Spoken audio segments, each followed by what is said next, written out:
अमरावती शहराच्या स्वच्छतेची जबाबदारी सांभाळणाऱ्या सफाई कर्मचाऱ्यांवरच हल्ला झाल्याने शहरात मोठी खळबळ उडाली आहे।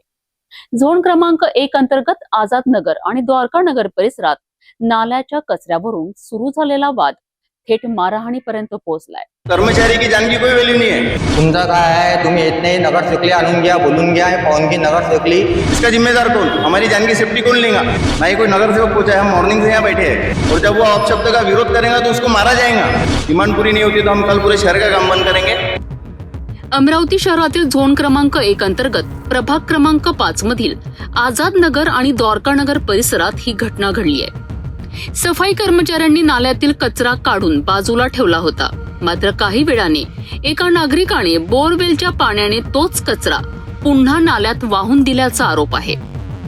याबाबत संबंधित सफाई कर्मचाऱ्यांनी नागरिकाशी चर्चा करण्याचा प्रयत्न केला, मात्र साधा संवाद वादात बदलला आणि वादाचे रूपांतर मारहाणीत झाल्याचे सांगितले जात आहे। दरम्यान दुसरा कर्मचारी या संपूर्ण घटनेचा व्हिडिओ मोबाईलमध्ये रेकॉर्ड करीत होता। त्याचा मोबाईल हिसकावून घेण्यात आल्याचा आणि त्यालाही मारहाण करण्यात आल्याचा आरोप कर्मचाऱ्यांनी केला आहे। सफाई कर्मचाऱ्यांचा मोबाईल हिसकावून घेण्यात आल्याचा आणि त्यासोबतच मारहाण करण्यात आल्याचा आरोप करण्यात आला आहे। या घटनेनंतर संतप्त कर्मचाऱ्यांनी गाडगेनगर पोलीस ठाणे गाठत आरोपींना तत्काळ अटक करण्याची मागणी केली आहे। एवढेच नाही तर अटक न झाल्यास संपूर्ण शहरातील स्वच्छता काम बंद करण्याचा इशाराही देण्यात आला आहे। घटनेनंतर परिसरात नागरिकांची मोठी गर्दी जमली। हे प्रकरण थेट गाडगेनगर पोलीस ठाण्यात पोहोचलेत। पोलिसांनी 2 व्यक्तींविरुद्ध भारतीय न्याय संहितेतील विविध कलमांन्वये गुन्हा दाखल केलाय, मात्र आरोपींनी तात्काळ अटक करण्यात आली नसल्याचा आरोप करत सर्व सफाई कर्मचाऱ्यांनी काम बंद आंदोलन सुरू केलेत। नेमकी म्हणजे आम्ही द्वारका नगरमध्ये काम करायला गेलो, सफाई कर्मचारी आमचे जे आम्ही सुपरवायझर सकाळी पाठवलं द्वारका नगर। तिथं आम्ही गेलो, तिथं आम्ही साफसफाई केली। साफसफाई केल्यानंतर तिकडचे कामगार 2-3 जण आले, जे आपले लोक होते ते आले। त्यांनी आमचे सफाईचे कर्मचारी होता त्यानं पाहिलं स्वतःहून का बा एक जण पाण्यानं नाली कचरा टाकत होता। तर त्यानं म्हटला जे आमचे हाय भाऊ, तर नाही मग कसा टाकला। त्यांनी म्हटलं का बा कसा नका टाकू नालीत मध्ये, आम्ही आहोत तर गाडी उभी आहे, सर्व काही उभं आहे।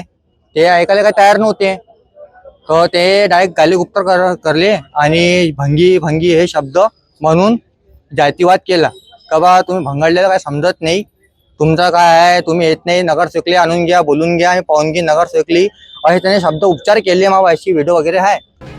गाडगेनगर पोलीस ठाण्यातच कर्मचाऱ्यांनी ठिय्या आंदोलन करत आरोपींना अटक करण्याची मागणी लावून धरली आहे। आमच्या सुरक्षेची हमी कोण देणार असा सवाल कर्मचाऱ्यांनी उपस्थित केला। कर्मचाऱ्यांचे म्हणणे होते की शहराची स्वच्छता आम्ही करतो, मात्र आमच्यावर हल्ले होत असतील आणि आरोपींवर कठोर कारवाई होत नसेल तर आम्ही काम कसे करायचे। तब सफाई कर्मचारी यहाँ जमा हुए क्योंकि आज हमारे झोन क्रमांक 1 प्रभाग क्रमांक 5 द्वारका नगर आजाद नगर में कुछ हमारे कर्मचारियों के साथ मारपीट की गई। रोज की तरह हमारे कर्मचारी साफ सफाई के लिए गए थे, वहाँ पे नाली वाले ने कुछ नाली निकाला, कचरा ऊपर रखा, तो वहाँ के एक व्यक्ति ने बोरिंग के पाइप से वो कचरा वापस नाली में डाल दिया। और जब उसको कर्मचारी ने बोला कि भाई तू नाली में क्यों डाल रहा, फिर से हमारी गाड़ी कचरा उठा रही है, तो उसने डायरेक्ट गाली गलौज से बात किया कि बहुत अपशब्द में बोला कि अभी तक तुम कहाँ अपनी ऐसी तैसी कर रहे थे। उसने बहुत बेकार शब्दों में जवाब दिया। और जब उसको कर्मचारी ने बोला कि आप गाली क्यों दे रहे, ऐसे वैसे, एक कर्मचारी वीडियो बना रहा था कि वो गाली दे रहा है तो मैं वीडियो बनाता हूँ, तो उसका मोबाइल भी छीना, उसको भी मारा और 2 कर्मचारी को मारा। ऐसे टोटल 3 कर्मचारी के साथ मारपीट की गई है। 2 कर्मचारी घायल भी है, इसके पैर में लगा है। आज हम पूरे यहाँ पुलिस स्टेशन में जमा हुए, जब तक उसको अरेस्ट करेंगे नहीं, उस पर कार्रवाई करेंगे नहीं, तब तक हम यहाँ से हटेंगे नहीं।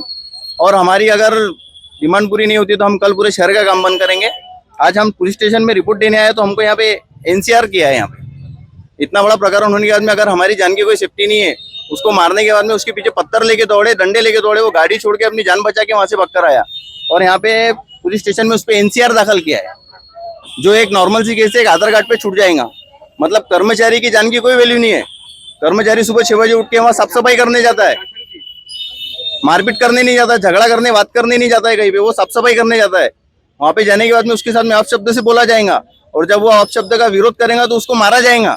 और जब हम यहाँ पे हमारी सेफ्टी के लिए यहाँ थाने में आए तो उस पर NCR दाखिल किया गया है। NCR, ये NCR क्या रहता है आप सभी को समझता है, यानी कर्मचारी की जान की कोई वैल्यू नहीं है।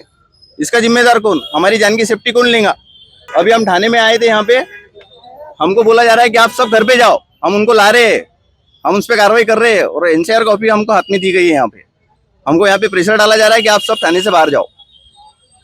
अभी तक यहाँ पे मनपा का कोई अधिकारी पहुंचा नहीं है जो हमारे साइड से खड़े रहे, ना ही कोई नगर सेवक पहुंचा है। हम मॉर्निंग से यहाँ बैठे हैं, यानी हमारा कैसा, जो सुबह से हमको काम बताते वो एक नगर सेवक हमारे साथ खड़ा नहीं है, कोई अधिकारी हमारे साथ खड़ा नहीं है।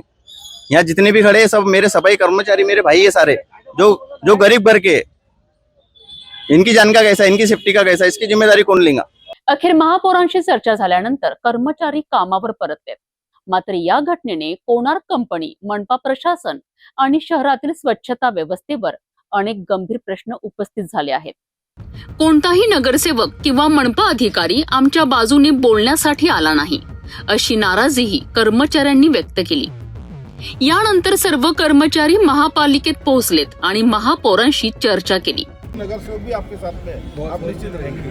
बहुत बहुत धन्यवाद सर आप अपने काम लेकिन जो व्यक्ति के साथ हुआ है, जिसने किया है, उस पर आप कड़ी कार्रवाई करेंगे। मतलब वो कार्रवाई को देखते हुए बाकी लोग कर्मचारी के साथ थोड़ा अच्छा व्यवहार आते करेंगे। आते मैंने यादव साहब से अपडेट ले लिया, उन्होंने बोला दूसरे आरोपी को भी लेके आए हैं, पहले उन पर कड़ी से कड़ी कार्रवाई करो, पहले तहकीकात कर लो और कार्रवाई करो, वरना किसको भी नहीं। मेरे का अधिकारी उसके कर्मचारी की गलती है कि कंप्लेंट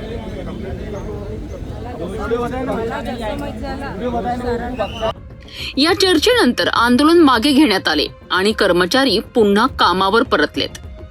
मात्र या घटनेने अनेक जुन्या प्रश्नांना पुन्हा उजाळा मिळाला आहे. काही महिन्यांपूर्वी अकोली मिनी कंपोस्ट डेपो येथे कोणार्क कंपनीच्या सुपरवायझर आणि कर्मचाऱ्यांमध्ये झालेल्या वादानंतर चाकू हल्ल्याची गंभीर घटना घडली होती. त्या घटनेत एका सुपरवायझरला जीव गमवावा लागला होता. याशिवाय वेतनाच्या प्रश्नांवर कोणार्क कंपनीचे सफाई कर्मचारी आणि वाहन चालकांनी अनेक वेळा संपाचे हत्यार उपसले होते. त्यामुळे शहरातील स्वच्छता व्यवस्था वारंवार विस्कळीत होत असल्याचे चित्र दिसून येत आहे. शहराची स्वच्छता राखण्याची जबाबदारी कोणार्क कंपनीवर आहे. त्याचबरोबर आपल्या कर्मचाऱ्यांची सुरक्षा सुनिश्चित करण्याची जबाबदारीही कंपनीचीच आहे. परंतु वारंवार घडणारे वाद, आंदोलन, संप आणि सुरक्षा प्रश्न यामुळे संपूर्ण व्यवस्थेवर प्रश्नचिन्ह निर्माण होत आहे.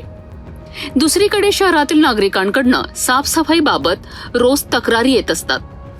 अनेकदा सफाई कर्मचारी, आरोग्य निरीक्षक आणि आरोग्य विभागाकडनं तक्रारींकडे दुर्लक्ष होत असल्याचा आरोप नागरिक करतात. साफसफाईच्या प्रश्नांवर महापालिकेत तब्बल 11 तासांची विशेष सर्वसाधारण सभा घेण्यात आली होती. मात्र त्या बैठकीतून शहराला नेमका काय फायदा झाला आणि समस्यांवर किती तोडगा निघाला, हा प्रश्न आजही कायम आहे.